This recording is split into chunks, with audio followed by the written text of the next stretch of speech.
Today, we're going to be checking out the new Fortin Zuul Plus noise gate.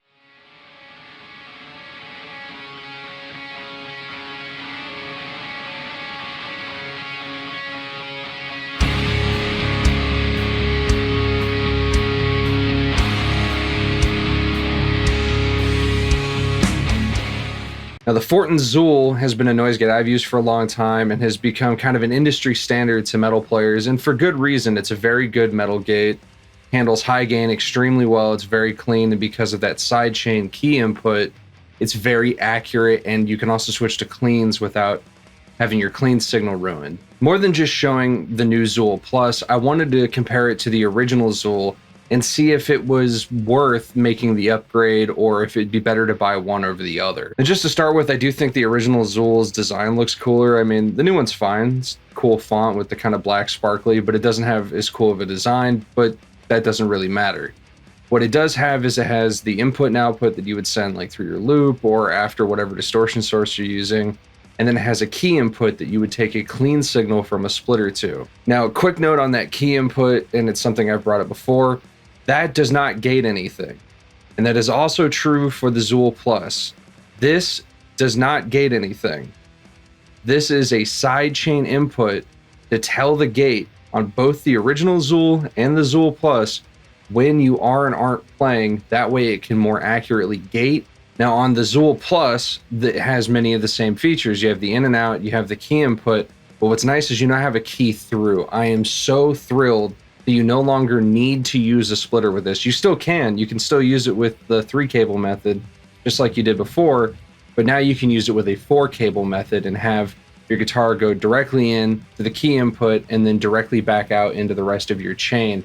And that is a huge relief. Now, the key through threw me a little bit when it first was announced because they're both on the same side of the pedal, and I was like, that looks kind of funky. Why is that? And then it clicked with me once I set it up. You want this pedal first in your chain, typically in your loop, and you want this to be as space saving as possible. I mean, that's the whole reason that it has top mount jacks, or you have top mount jacks in general. And a lot of other gates that have done this 4-cable method just go in one side and out the other. Well, that costs you that space you just saved. This does it on one side, the side that you're going to have your guitar signal coming in from. That means you can butt up pedals right against it, and it's extremely space saving.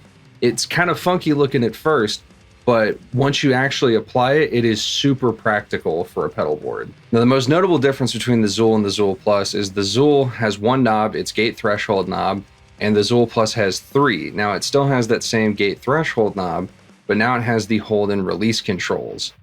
The hold control is how long the gate is held open in between pauses, and the release is how long it takes the gate to go from open to closed. Now, you'd crank these both down to get that super kind of modern, very genty, fast closing gate. You know, that kind of almost unnatural dat sound. And then you would kind of do it the opposite direction, especially if you're doing something like leads and you just need the gate not to step on your playing at all, and anything in between. And that's why these controls are so cool. You can really tailor this gate to whatever amp and setup you have. So I'm just going to kind of play around with both gates, and you can see that I can set up the Zuul Plus to gate just like the regular Zuul, and then I'm going to play around with some of these controls so you can see it working. This is going to be in the loop of my 5153. The blue channel is going to be boosted for some extra noise. Plus, I got some studio lights going in here creating some extra noise so you can hear just how good these gates are at gating, and you can see the differences between the two. Let's check it out.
So as you can hear there, both gates are very good at what they do. They're great for metal. They don't step all over your playing unless you really want them to. They're great gates. So why upgrade from the Zuul to the Zuul Plus? Is it worth it? Is it worth buying the Zuul Plus over the original Zuul or the Zuul Mini? Well, I actually think so. And the main reason is you can use the 4-cable method with this. You don't need a splitter, and that's huge because a splitter is just more money you have to spend. And these two pedals are already within like $10, $15 of each other, and I think it's only $25 more than the Mini. You'll spend more than that on a splitter anyway. But then you also have your controls for the hold and release, so you can really dial this thing in. And something else I didn't mention that it also has that ground lift, just in case you get a ground loop hum, you can lift that right out. So I mean, I just think this is more functional than the Zuul. It can do exactly what the original Zuul does and more, and it'll save you money on a splitter. All in all, I think it's a much better value, especially for its price. Anyway, thanks for watching, guys. Stay metal.